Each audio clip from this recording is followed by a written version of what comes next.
Bobby Aguilar. Kabanata 651, Kabanata 651, Ako si Bobby Aguilar. Isa. Hinawakan niya ang pulang dugo na mahabang espada at sinugod patungo sa circular altar.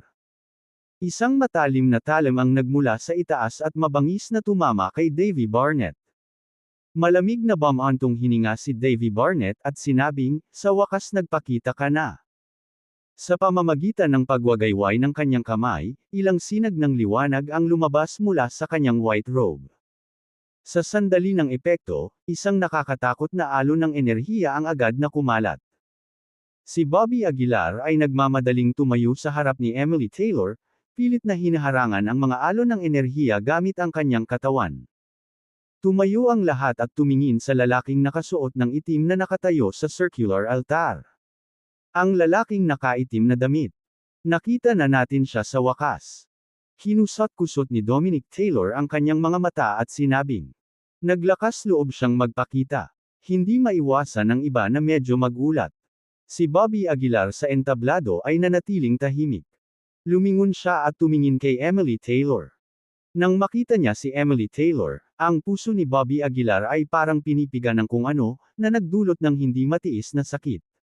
Nang inag ang katawan ni Bobby Aguilar, at ang tansong espada sa kanyang kamay ay umuugong. Lalaki na nakaitim na damit, maglakas loob kang lumapit. Ngumisi si Davy Barnett. Malamig na tinitigan ni Bobby Aguilar si Davy Barnett, nagngangalit ang kanyang mga ngipin at sinabing, naparito ako ngayon para patayin ka, hayop ka. Ha. Hindi napigilan ni Davy Barnett ang mapatawa. Walang kahihiyang pagmamayabang. Habang winawagayway ni Davy Barnett ang kanyang kamay, ilang lalaking nakasuot ng itim at gintong robe ang humakbang. Malamig na tinitigan ni Davy Barnett si Bobby Aguilar at sinabing, patayin mo siya para sa akin. Sa isang matunag na dagandong, isa sa mga lalaking nakasuot ng itim at gintong robe ang unang sumalakay. Ginawa niyang kuko ang palad, mabangis na humawak kay Bobby Aguilar. Sa sandaling ito, ang puso ni Bobby Aguilar ay napuno ng nagngangalit na apoy ng galit, naghihintay lamang na sumabog. Kaharap ang naniningil na itim at gintong nakasuot ng damit na lalaki, itinutok ni Bobby Aguilar ang kanyang mahabang espada sa lupa at pagkatapos ay kinuyam ang kanyang kamao, na puno ng gintong liwanag, at mabangis itong binasag. Ang suntok na ito ay naglalaman ng kalungkutan at walang kap-oras na fighting spirit ni Bobby Aguilar.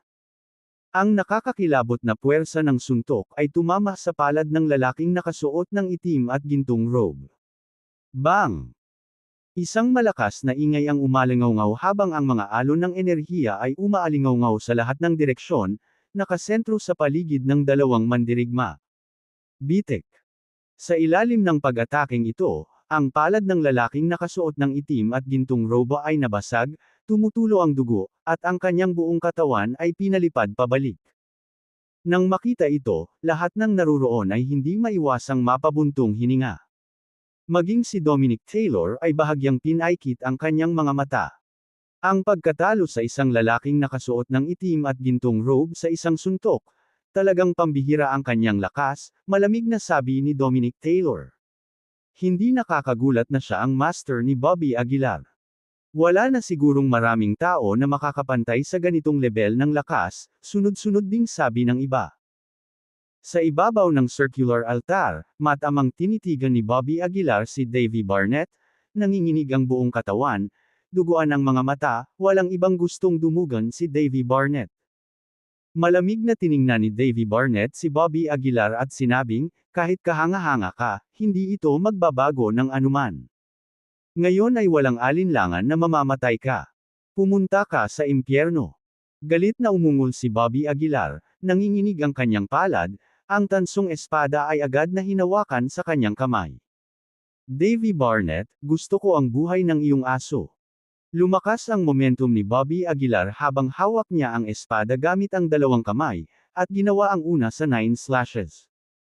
Ang nakakatakot na sword energy ay lumundag patungo kay Davy Barnett sa napakalakas na alon. Bilang presidente ng Capital City Martial Arts Association, natural na hindi mapag-aalinlanganan ang lakas ni Davy Barnett. Sa pagharap sa 9 slashes technique ni Bobby Aguilar, si Davey Barnett ay hindi gaanong nataranta. Itinaas niya ang dalawang kamay, nag-iipon ng liwanag sa kanyang mga palad, at pagkatapos ay direktang hinarap ang enerhiya ng espada. Boom! Ito ay isang matinding banggaan. Ang malalakas na shockwave ay dumaan, at maging ang mga tao sa ibaba ay naapektuhan. Nang mawala ang liwanag, si Davey Barnett ay sumuray-suray na paatros ng ilang hakbang at pagkatapos ay naupo sa lupa. Nang masaksihan ito, lahat ay hindi napigil ang mapabuntong hininga. Si Davey Barnett ba ay hindi man lang katugma sa lalaking ito na nakaitim na damit? Paano ito naging posible? Talagang hindi mahina ang lakas mo. Tumayo si Davey Barnett mula sa lupa. Tinapik niya ang alikabok sa kanyang puwitan at malamig na sinabi, "Kaka-warm up lang iyan. Sa tingin mo ba ay makakalaban mo ang aking Capital City Martial Arts Association?" Kinokontrol ang hindi mabilang na mga top-notch na diskarte, natural na hindi natatakot si Davey Barnett kay Bobby Aguilar. Ngunit bilang Pangulo, hindi niya kailangang kumilos ng personal. Napaatras si Davey Barnett, at humakbang ang mga lalaking nakasuot ng itim at gintong robe. Inulit nila ang kanilang mga naunang taktika, kinuha muli ang tracing disc upang harapin ang tansong espada ni Bobby Aguilar. Malamig ang mukha ni Bobby Aguilar habang sinasaksak niya ang bronze sword sa circular altar, at pagkatapos ay isang makinang na gintong liwanag ang sumabog mula sa kanyang katawan. Nang makita ang ginintoang liwanag na ito, ang mga mag-aaral ng lahat ay biglang lumiit. Ito ay masyadong katulad ni Bobby Aguilar. Mukhang siya talaga ang amo ni Bobby Aguilar, malamig na sabi ni Dominic Taylor. Oo, mayroon silang parehong mga diskarte. Kailangan kong sabihin, ang relasyon sa pagitan ng master at apprentice ay medyo maganda. Ang mga lalaking nakasuot ng itim at gintong robe ay sumulong.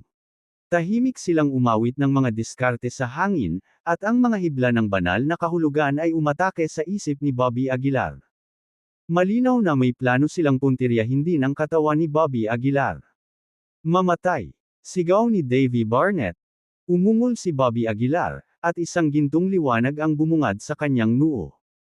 Ang gininto ang liwanag ay naging hugis ng isang punyal at diretsyong nilaslas. Sa isang iglap, lahat ng divine senses ay pinutol ni Bobby Aguilar sa himpapawid. Oh! Napakalakas ng divine sense ng taong ito. Nagulat ang lahat nang makita nila ito. Inalis ni Bobby Aguilar ang kanyang banal na pakiramdam, sinamantala ang pagkakataon, at umungol. Ang kanyang hindi kapani-pani walang mabangis na kamao ay dumiretso sa lahat. Ang suntok na ito ay ang absolute beginning sacred fist, ang hindi maisip nitong kapangyarihang dumurog sa langit at lupa. Ang kahangahangang gininto ang liwanag ay sumasalamin sa kalangitan at bumasag patungo sa lahat sa hindi mapigil ang bilis. Ang kakilakilabot na kapangyarihan nito ay higit pa sa imahinasyon ng lahat, at ang mga lalaking nakasuot ng itim at gintong damit ay natamba sa kanilang mga paa. Ang black gold stone sa kanilang mga katawan ay naapektuhan at bumagsak. Medyo nakakatakot ito, mataimtim na sabi ni Ricardo Bowman. Maging ang mga lalaking nakasuot ng itim at gintong damit ay hindi niya kalaban. Sino ba talaga ang amo ni Bobby Aguilar? Medyo madilim din ang mukha ni Dominic Taylor. Noong una ay naisip niya na maaari niyang ibigay ang lalaking nakaitim na robe para sa kanyang pera, ngunit ngayon ay nagdadalawang isip siya. Si Bobby Aguilar kaya ang lalaking ito sa itim na robe. Ang haka-haka ni Brian Bradley. Imposible, sumulyap sa kanya si Dominic Taylor. Higit isang taon pa lang nagsasanay si Bobby Aguilar. Paano siya magkakaroon ng ganoong lakas? Ang taong ito ay nagsasanay ng hindi bababa sa 50 taon. Tumango ang lahat bilang pagsang-ayon, na nagsasabing, talagang, gaano man katalino si Bobby Aguilar, imposibleng mabilis siyang umunlad. Sa circular altar, ang mga mag-aaral ni Bobby Aguilar ay nagbuga ng napakalamig na lamig. Ang kanyang tingin ay dumaan sa lahat ng naruroon, ang kanyang hindi matatalo na tindig ay nakakabighani sa kanila. Ngumisi si Davey Barnett, bata, patay na si Bobby Aguilar.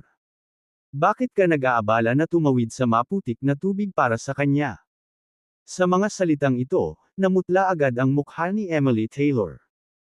Hinawakan niya ang kamay ni Bobby Aguilar sa gulat at sinabing, "Bobby, si Bobby Aguilar ay patay na." Nang makita ang sakit sa mga mata ni Emily Taylor, naramdaman ni Bobby Aguilar na parang tinusok ng karayom ang kanyang puso. Patay na si Bobby Aguilar.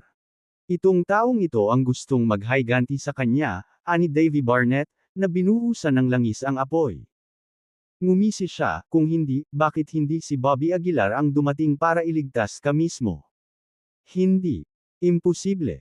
Hindi pwedeng patay si Bobby Aguilar. Sabihin mo sa akin, hindi patay si Bobby Aguilar. Isinisigaw ni Emily Taylor ang mga salitang ito, halos galit na galit. Nang makita ang sakit nito, kumirot ang puso ni Bobby Aguilar, at hindi niya maiwasang haplosan ang pisngi ni Emily Taylor. "Anak, hindi ka ba maglakas loob na sabihin sa kanya ang totoo?" Ngumisi si Davy Barnett. "Imposible naman. Si Bobby Aguilar ay hindi maaaring patay, si Bobby Aguilar ay hindi maaaring patay." Ang emosyon ni Emily Taylor ay lubhang nag-iba-iba. Sa sumunod na segundo, iniluwa niya ang isang subo ng sariwang dugo, at ang kanyang espiritu ay agad na nanghina. Nang makita ito, hindi na nakayanan ni Bobby Aguilar. Lumuhad siya sa harap ni Emily Taylor at bumulong, "Hindi patay si Bobby Aguilar, ako si Bobby Aguilar." Nang makita ang masakit na hitsura ni Emily Taylor, hindi na napigilan ni Bobby Aguilar na ibunyag ang kanyang sekreto. Hinugot niya ang kanyang mahabang espada at malamig na iniwas ang tingin sa lahat ng naruroon. "Ako si Bobby Aguilar," malamig na sabi ni Bobby Aguilar. Kabanata 652, Kabanata 652, 10,000 Demonic Statue. Isa. Inilibot ni Bobby Aguilar ang kanyang tingin sa mga tao, ang kanyang mga salita ay mas malakas pa. Pero hindi maiwasan ng lahat ang mapangiti, lalo na si Dominic Taylor, na tumayo at mahinang nagsabi, "So ikaw si Bobby Aguilar. Paano ka pumapayag na magsabi ng mga kasinungalingan para sa iyong apprentice?" Eksakto, alam nating lahat ang lakas ni Bobby Aguilar, at bukod pa, namatay siya sa Immortal Slaying Sect noon pa lang. Walang sino man ang makakasira sa pagbuo ng pagpatay ng Immortal Slaying Sect, kahit na ang Capital City Martial Arts Association. Malamig na sabi ni Jordan Richards. Itinaas ni Bobby Aguilar ang gilid ng kanyang bibig na may mahinang ngiti at humagalpak ng tawa sa susunod na segundo. "Fine, ngayon ipapakita ko sa iyo ang tunay kong mukha." Sigaw ni Bobby Aguilar. Sa kanyang pag-ungol, isang gintong liwanag ang biglang sumibol sa kanyang katawan. Nabasag ng nakakatakot na aura ang itim na robe sa kanyang katawan at nabunyag ang kanyang tunay na mukha. Lumitaw sa harap ng lahat ang matalim na pait na mukha ni Bobby Aguilar. Ang kanyang katawan ay nababalutan ng ginintoang liwanag, at ang kanyang di matatalo na espiritu ng pakikipaglaban ay maliwanag na may mapanghamak na saloobin. Sa kabila ng kanyang katamtamang pangangatawan, hindi naiwasang tumangala ang mga tao sa kanya nang tumayo siya roon. Paano ito posible? Nang makita ang eksenang ito, tumayo si Dominic Taylor. Mariin niyang tinitigan si Bobby Aguilar sa circular altar, puno ng hindi makapaniwala ang mukha nito. Bilang numero 1 sa mga nakababatang henerasyon, natural na ayaw maniwala ni Dominic na kahit sino ay hihigit sa kanya. Lalong hinigpitan ni Dexter Blair ang kanyang mga kamao. Unknowingly, mas lumalawak ang agwat nila ni Bobby Aguilar. Ano bang nangyayari? Di ba sabi mo patay na si Bobby Aguilar? Pinandilatan ni Davy Barnett si Jordan Richards, malamig ang mukha. Jordan Richards clenched his teeth and said, "Paano ito posible? Malinaw na nakakulong siya sa Immortal Slaying Sect. Hindi siya makakatakas." Huminga ng malalim si Davy Barnett, medyo pangit ang mukha. Siya talaga si Bobby Aguilar, ang potensyal ng batang ito ay hindi maisip. Dapat siyang patayin ngayon. Isang malamig na liwanag ang sumilay sa mga mata ni Davy Barnett.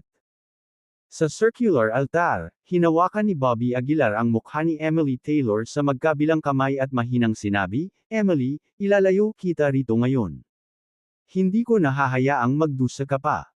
Hindi nagtagal ay napuno ng luha ang matubig na mga mata ni Emily, at ang malalaking patak ng luha ay dumaloy sa kanyang mga pisngi. Bobby, tumakas ka, hindi ka makakaparehas sa kanila. Humihikbi si Emily. Sinubukan ni Bobby Aguilar na magpakita ng isang ngiti at bamulong, ikaw ang laging nag-aalaga sa akin, Emily, ngayon naman ay ako na ang mag-aalaga sa iyo. Pagkasabi nito ay dahan-daang tumalikod si Bobby. Dahil nalantad ang kanyang pagkakakilanlan, hindi na kailangang itago ni Bobby ang anuman. Ang kanyang katawan ay sumabog na may ginintoang liwanag, na nagpapakita ng divine dragon power, at ang venerable fifth mountain ay tila nasa ibabaw ng kanyang ulo. Boss! Nakipagkamay si Bobby Aguilar at inalis ang tansong espada. Patayin mo siya dali. Si Davy Barnett ay umungal ng galit na galit. Halika, papatayin ko kayong lahat ng mga hayop ngayon. Sigaw ni Bobby Aguilar. Matagal na siyang handa para sa isang mahusay na digmaan, at ang kanyang hindi matatalo na espiritu ng pakikipaglaban ay nagpalamig sa mga gulugod ng mga tao. Sa ibaba, ang mga mukha ng maraming matikas na mga binata ay napakapangit. Ang isang Bobby Aguilar na lumabas mula sa ibaba ay talagang nalampasan sila sa lakas.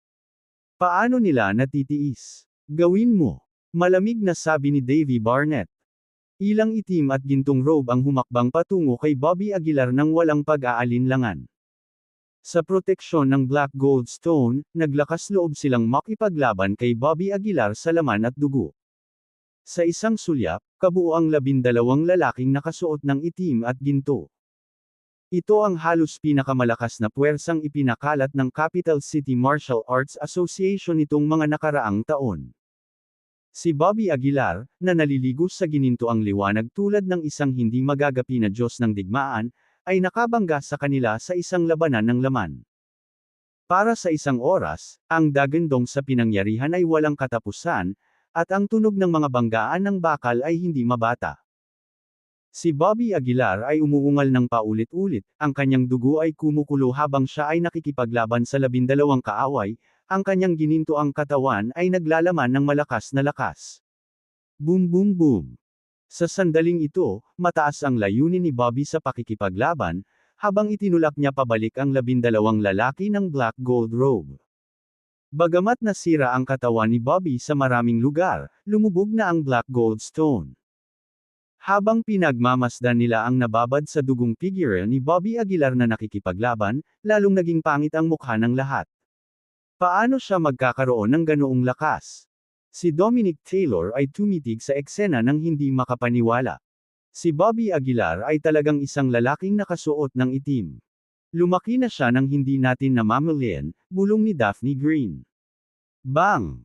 Sa sandaling ito, ang ginintoang kamao ni Bobby Aguilar ay nabasag sa dibdib ng isang lalaking nakasuot ng itim, na nagpalipad sa kanya sa lupa.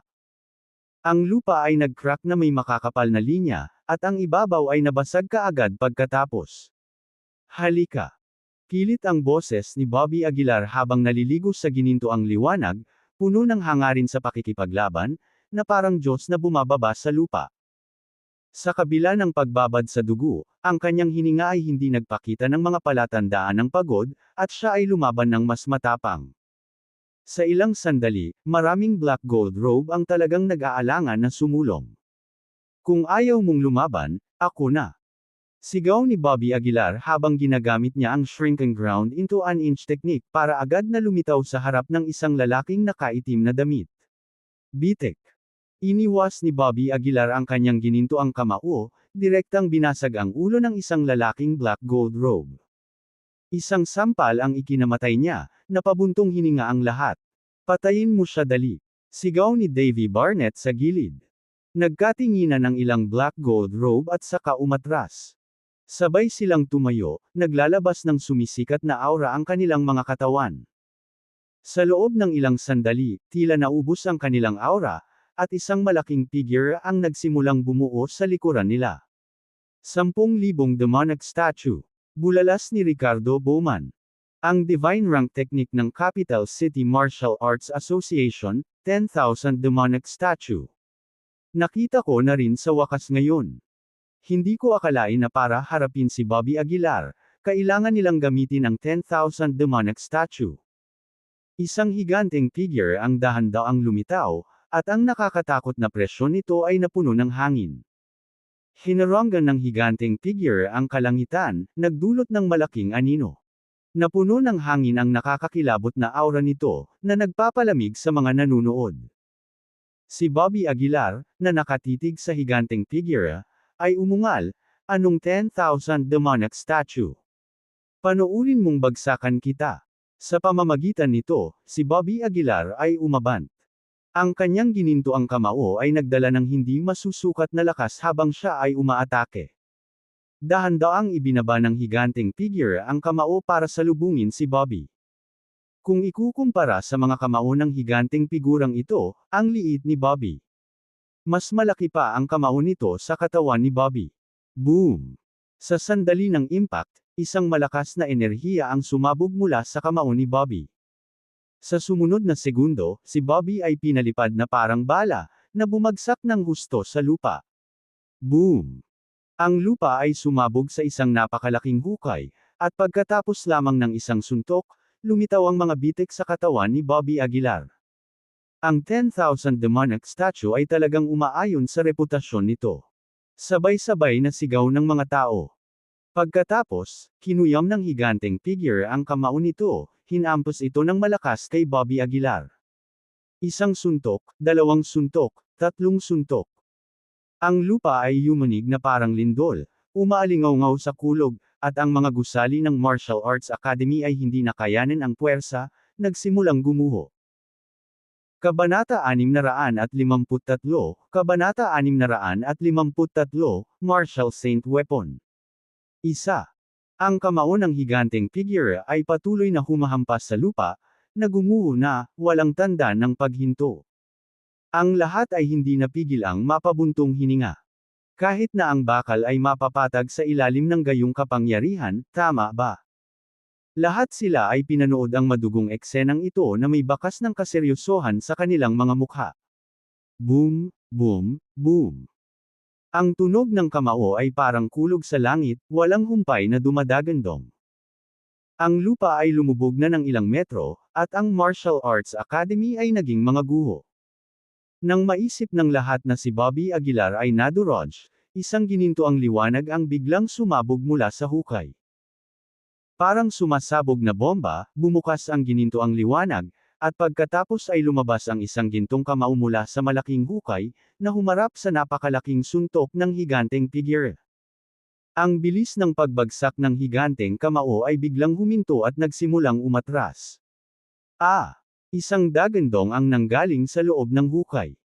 Kaagad pagkatapos, isang dambuhalang gintong figure ang nakitang umaakyat mula sa malaking hukay. Ang taong ito ay walang iba kundi si Bobby Aguilar. Sa sandaling ito, siya ay napakalaki, at ang ginintoang liwanag ay mas nakasisilaw. Cosmic Form. Nang makita ang diskarteng ito, mabilis na umasim ang mukha ni Davy Barnett. Umakyat si Bobby Aguilar mula sa hukay, ang kanyang napakalaking figure ay nagbigay ng matinding pang-aapi. Fucking hell! Galit na galit si Bobby Aguilar, kinuyam ang kanyang kamao at direktang hinampas ang 10,000 demonic statue. Dalawang titans ang nagsimulang lumaban sa sandaling ito. Puno ng dugo ang katawan ni Bobby Aguilar, pero hindi man lang nabawasan ang aura niya. Lalong naging matapang siya habang nagpapatuloy ang labanan, ang kanyang mabangis na kamao ay naging dahilan upang patuloy na umatras ang 10,000 demonic statue. Mamatay.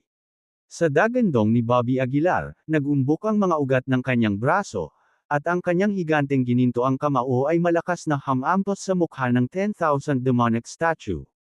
Rumble. Nakakatakot ang lakas ng suntok na ito, at nahulog pa sa lupa ang 10,000 demonic statue.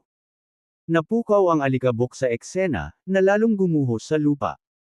Tila nababaliw na si Bobby Aguilar, nanlalaki ang mga mata at galit na galit, nakikipaglaban sa 10,000 demonic statue gamit ang sarili nitong mga taktika.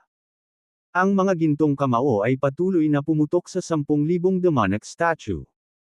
Isang suntok, dalawang suntok, tatlong suntok. Ang napakalaking figure ay mukhang hindi kapani-paniwalang nakakabigla, sapat na upang maging ang matikas na bihis na mga aristokratikong binata ay makaramdam ng pagkaalarma. Tila nabaliw si Bobby Aguilar, hinawakan ang braso ng 10,000 demonic statue at pinunit ito sa isang dagandong. Kaagad pagkatapos, ibinaba ni Bobby Aguilar ang kanyang malalakas na kamao patungo sa ulo ng rebulto. Isang hindi kilalang dami ng suntok ang lumipad hanggang sa nagsimulang mawala ang gintong liwanag sa paligid ni Bobby Aguilar. Ang ulo ng 10,000 demonic statue ay tila sisibog na, at ang itim at gintong balabal na kumokontrol dito ay bumubulwak pa nga ng dugo, na parang hindi nito kinaya ang pressure. Dapat mamatay ang batang ito. Galit na galit si Davy Barnett. Ang lakas na ipinakita ni Bobby Aguilar ngayon ay nagsimula ng takutin si Davy Barnett. Kung hahayaan siyang magpatuloy sa paglaki, tiyak na magiging malaking kalaban siya ng Capital City Martial Arts Association sa hinaharap. Bang! Sa pagbagsak ng isa pang suntok, hindi na nakayanan ng 10,000 demonic statue. Ang napakalaking ulo nito ay direktang nabasag, at ang katawan nito ay nagsimulang magkawatak-watek. Paf! Ilang itim at gintong robe ang nabulunan ng dugo, at ang kanilang mga hininga ay naging mahina at mahina. 10,000 demonic statue. Nawala. Hindi napigilan ni Dominic Taylor ang pagngangalit ng kanyang mga ngipin. Minsan na niyang nasaksihan ang 10,000 demonic statue, isang divine technique na may hindi maisip na kapangyarihan. Ngunit ngayon, natalo ito ni Bobby Aguilar, na hindi niya kayang tiisin. Hindi pa rin nawawala ang kosmikong anyo ni Bobby Aguilar, at ang malamig niyang mga mata ay nakatitig kay Davy Barnett. Davy Barnett, darating ako para kunin ang buhay mo. Sigaw ni Bobby Aguilar. Pagkatapos, humakbang pasulong si Bobby Aguilar at binasag ang kanyang gintong kamao kay Davy Barnett. Malamig na sinabi ni Davy Barnett, munting upstart, hindi mo alam kung para saan ka, ngayon ang araw na mamatay ka. Si Davy Barnett ay naglabas ng isang ruler, at sa sandaling ito ay lumitaw, isang lubhang nakakatakot na puwersa ang tumagos sa hangin. Frogner Ruler. Isang martial saint weapon. May nakakilala sa mahiwagang artifact na ito. Habang isinaaktibo ni Davy Barnett ang Frogner Ruler, ang nakakatakot na puwersa ay agad na bumagsak kay Bobby Aguilar.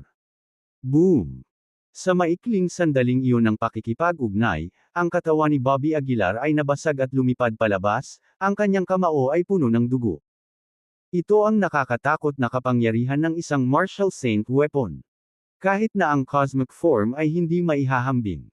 Ngayon ang araw ng iyong kamatayan. Malamig na sabi ni Davy Barnett. Pagkatapos, inactivate niyang muli ang Frogner Ruler at durog kay Bobby Aguilar. Umungol si Bobby Aguilar, pinakilos ang lahat ng kanyang lakas upang harapin itong muli.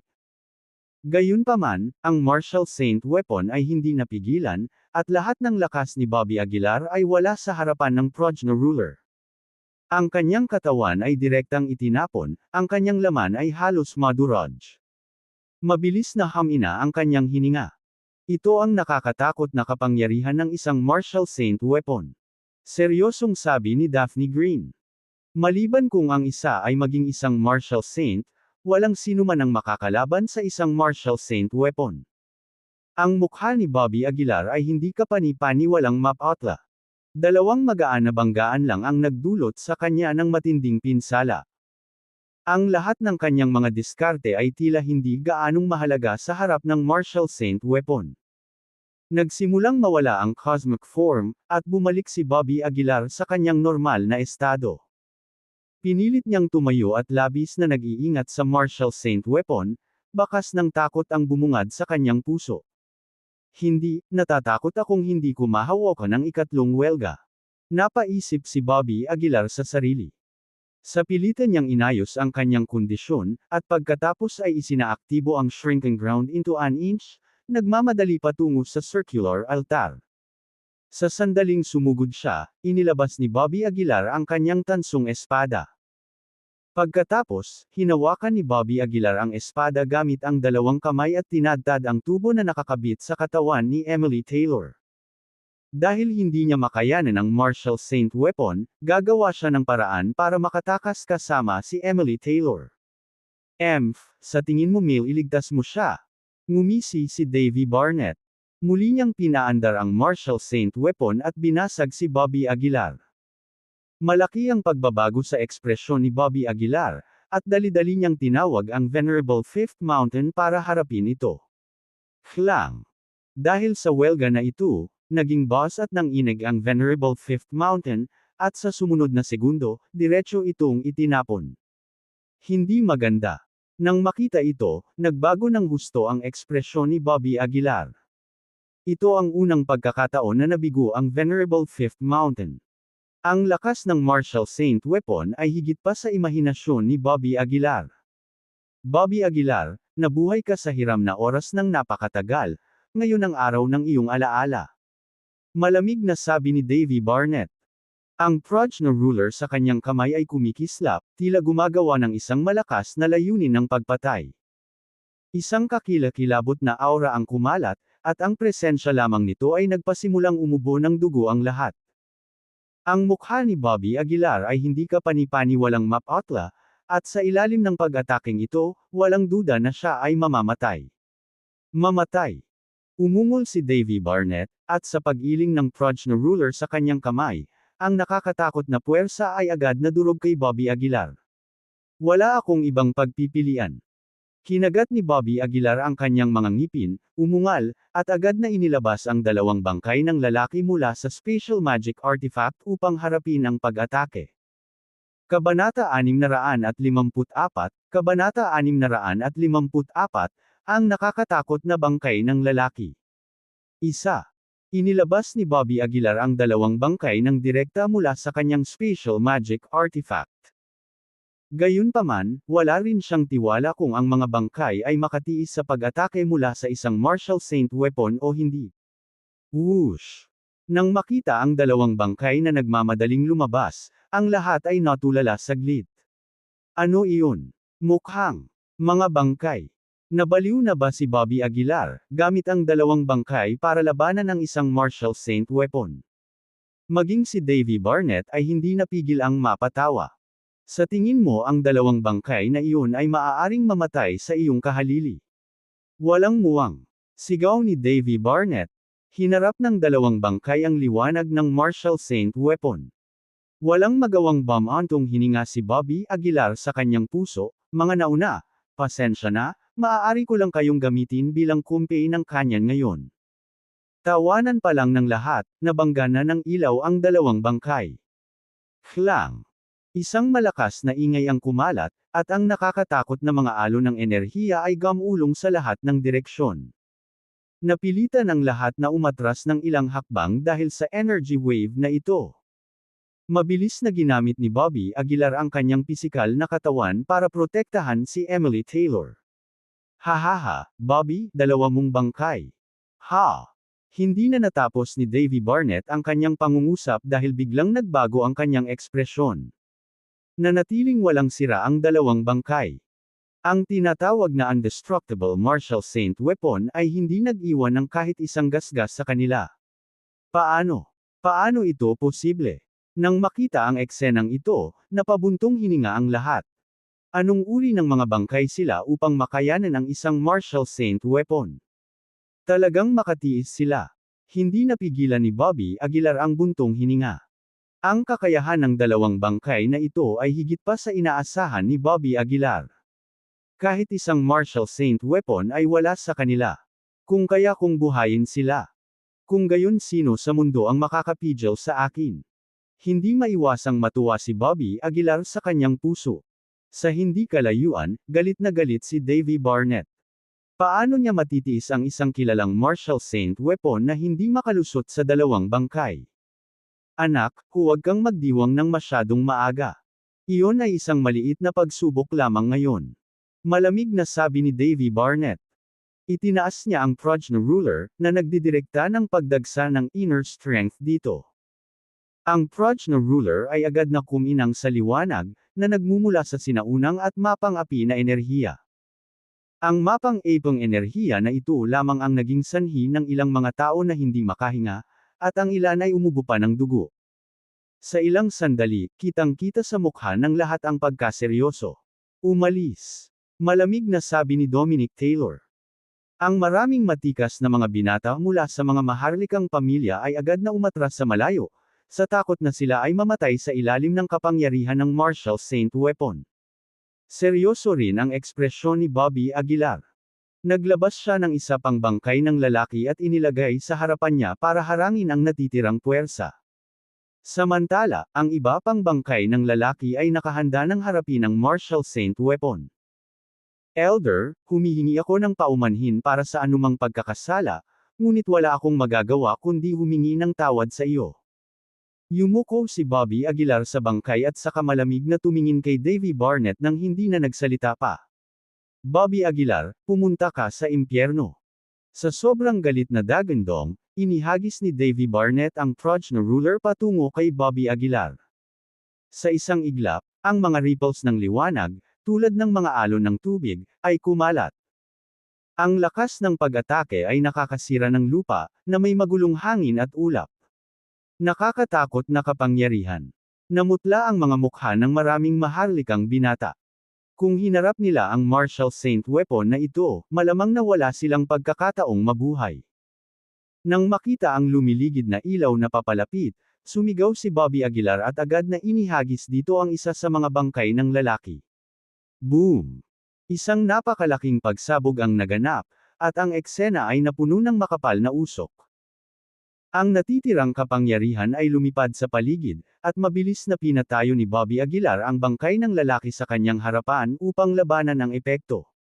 Sinasamantala ang puwang, tumingin si Bobby Aguilar kay Emily Taylor.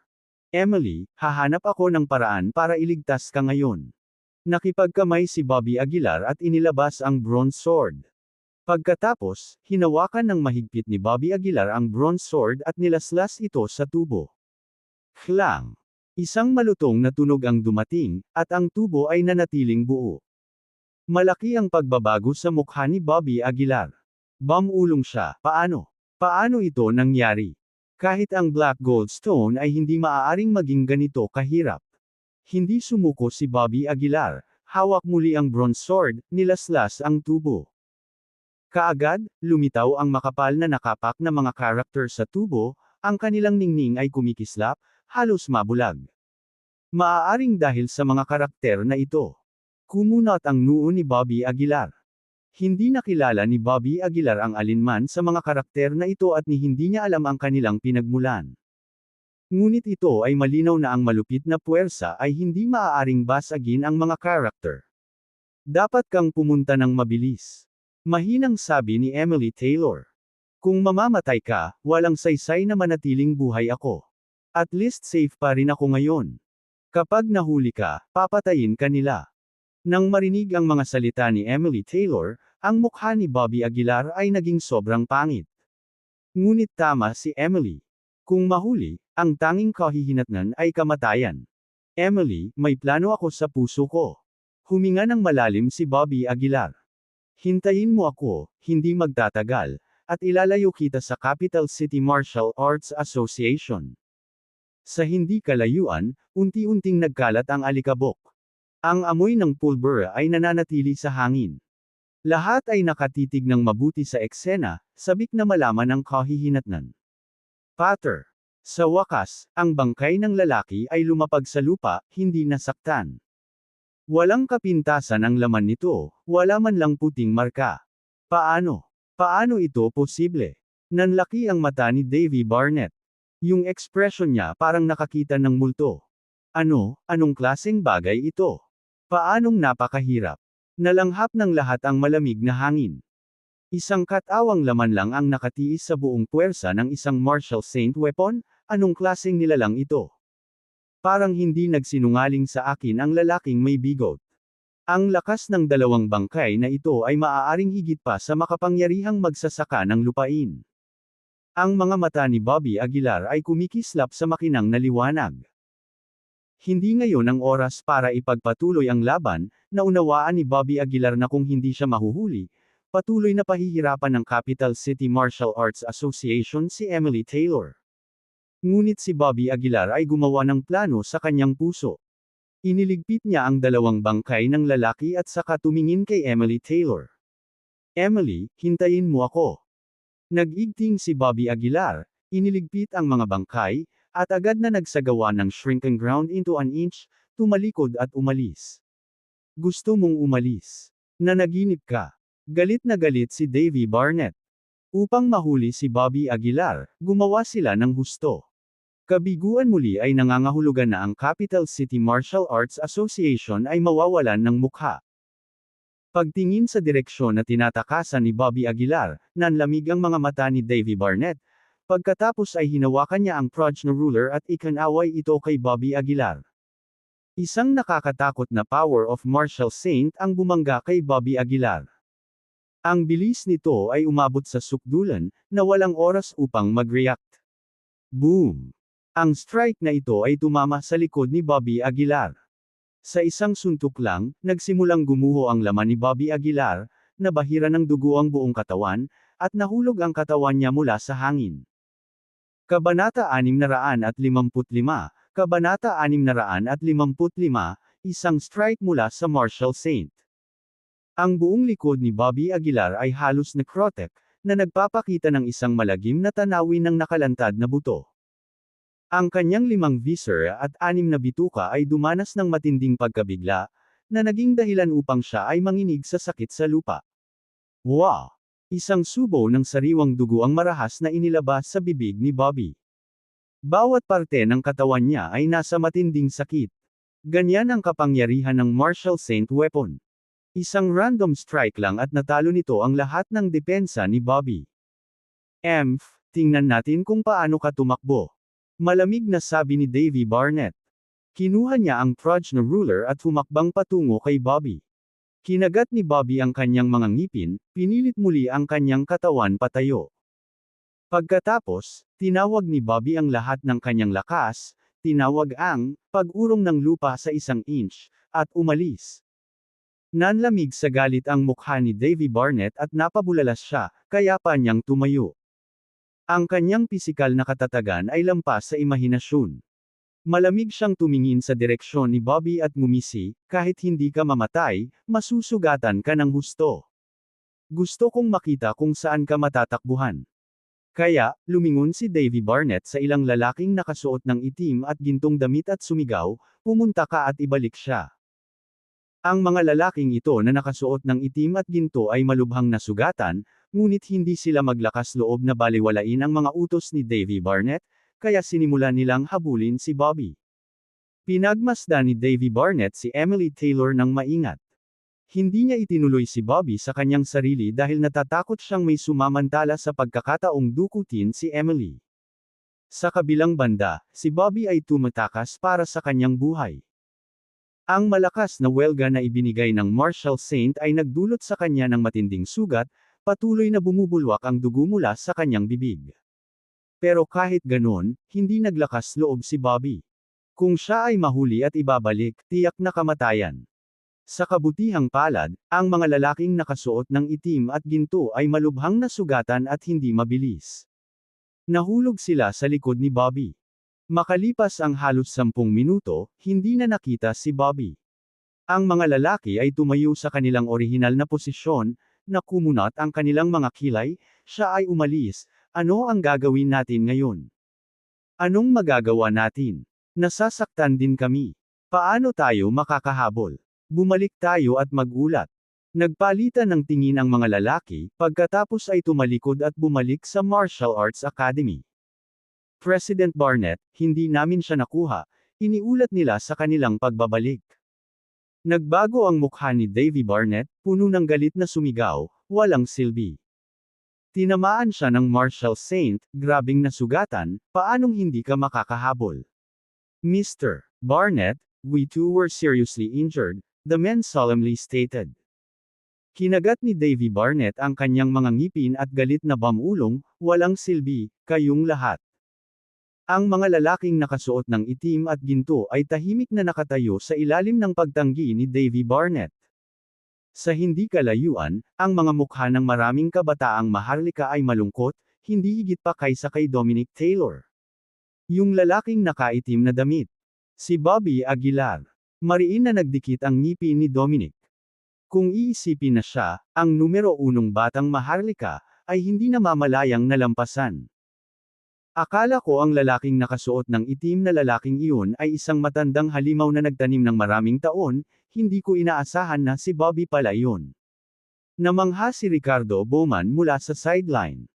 Ang maabot ang ganoong kaharian sa loob ng wala pang 2 taon, ito ay nakakatakot. Bahagyang tumango rin si Darnell Bradley bilang pagsang-ayon. Natatakot ako na tayong mga tinatawag na anak ng mga marangal na pamilya ay tuluyang matabyunan nitong si Bobby Aguilar. Ibinalik ni Dominic Taylor ang kanyang malamig na tingin sa lahat, hindi siya umimik at tumalikod na para umalis. Ako, si Blaze Rhodes, ay tiyak na malalampasan ang Bobby Aguilar na iyon. Malakas na anunsyo ni Blaze. Pagkatapos, tumalikod din siya at umalis sa eksena. Ang mga batang maharlika ay unti-unting naghiwa-hiwalay, naiwan ang 3 tao, sina Daphne Green, Brian Bradley, at Emmett Middleton. Talagang hindi ko inaasahan na ang taong nakasuot ng itim na nagtutulak sa Capital City Martial Arts Association ay si Mr. Bobby, sabi ni Emmett Middleton. Oo, hindi ko rin inaasahan. Bakas din sa magagandang mata ni Daphne ang pagkagulat. Sa isang panig, sinabi ni Brian Bradley, sa palagay ko kayong dalawa ay dapat maging pare-pareho sa antas ng lakas ni Bobby. Nang sabihin ang mga salitang ito, parehong umiling at sinabing, sobra mo kaming pinahahalagahan, Mr. Bradley. Kung si Dominic Taylor ay hindi niya kapareha, paano tayo magiging? Mahinang sinabi ni Brian Bradley, naniniwala ako na malamang nalampasan na niyong dalawa si Dominic Taylor. Matapos ihulog ang pahayag na ito, umalis din si Brian Bradley sa eksena. Nakatakas si Bobby hanggang sa kanyang bahay. Ang kanyang aura ay lubhang mahina, at matinding sakit ang bumungad sa kanyang buong katawan. Ang mga buto sa loob ng kanyang laman ay nabasag. Dahil sa kasalukuyang estado ni Bobby, kahit na ang isang Grandmaster, lalo na ang isang Marquis, ay maaaring pumatay sa kanya. Ito ay tunay na isang martial saint weapon. Si Bobby ay nanghina at nagluwa ng isa pang subo ng dugo. Naka-cross-legged siya sa sahig, sinusubukang gamutin ang kanyang mga sugat. Ngunit ang kanyang mga sugat ay napakalubha para gumaling sa maikling panahon. Aabutin ito ng hindi bababa sa kalahating buwan. Masyadong maluho para kay Bobby ang kalahating buwan. Napakaraming bagay ang kailangan niyang gawin na hindi niya kayang sayangin ang kalahating buwan. Nakasandal si Bobby sa dingding, pilit na nakatayo. Inilabas niya ang 2 bangkay ng lalaki at inspeksyong mabuti. Sa katunayan, ang 2 katawan ng lalaki ay buo. Nakakatakot ang 2 lalaking kasama ng babaeng nakamaskara, hindi ko maisip kung gaano kalakas ang babaeng nakamaskara mismo, naisip ni Bobby sa sarili. Pagkatapos, iniligpit ni Bobby ang 2 bangkay at sinimulang gamutin ang kanyang mga sugat. Kalahating araw na lang ang lumipas mula nang mangyari ang insidente, at kumalat na ito sa buong capital city. Ang balitang si Bobby Aguilar ang lalaking nakaitim na nakasuot ng damit ay ikinagulat ng lahat. Naging ganito kalakas si Bobby. Akala ko noon ay si Bobby ang guro, ngunit hindi ko inaasahan na ito ay ang lalaki mismo. Mukhang lahat tayo ay minamaliit ang mga talento ni Bobby. Ang kinabukasan ng binatang ito, kung hindi siya mamamatay, ay maaaring malayo pa sa ating maiisip. Malapit na siyang nakatakas sa kamatayan, dapat siyang itadana sa kadakilaan. May magandang palabas na dapat panuurin, siguradong nababalisa na ang Great Families, di ba? Nagpatawag ng pagpupulong ang mga executive ng Capital City Martial Arts Association para sa bagay na ito. Gayunpaman ginagawa natin ito, dapat nating alisin si Bobby Aguilar, kahit na nangangahulugan ito ng paggamit ng lahat ng magagamit na paraan. Binigyan ng ultimatum ng mga executive si Davy Barnett. Kasabay nito, ang mga executive ay nagbigay kay Davy Barnett ng kumpletong paghuhusga, maaari pa niyang pakilusan ang mga lalaking nakasuot ng lila. Kung mapupuksan nila si Bobby Aguilar, sulit ang anumang presyo. Pagsapit ng gabi, si Bobby ay nagsiksikan sa kanyang bahay, naramdaman ang pagsisimula ng lamig. Ang mga peklat sa buong katawan niya ay nagmukha siyang nanghihina, at tila hindi niya napigilan ang malamig na hangin. Nahihirapang idinilat ni Bobby ang kanyang mga mata. Pinilit niyang tumayo, naghahanda na sa pag-alis. Sok, sok. Sa mga sugat na ganito kalubha, mamamatay ka kapag hindi ka agad nagpagamot. Maya-maya lang ay may dumating na pamilyar na boses. Pagtingin niya, may nakita siyang figure na nakasquat sa sulok. Ito ay walang iba kundi ang lalaking may bigot. Nagmamadaling tumingin si Bobby sa lalaking may bigot, sabik na nagtanong, naihanda mo na ba ang lahat?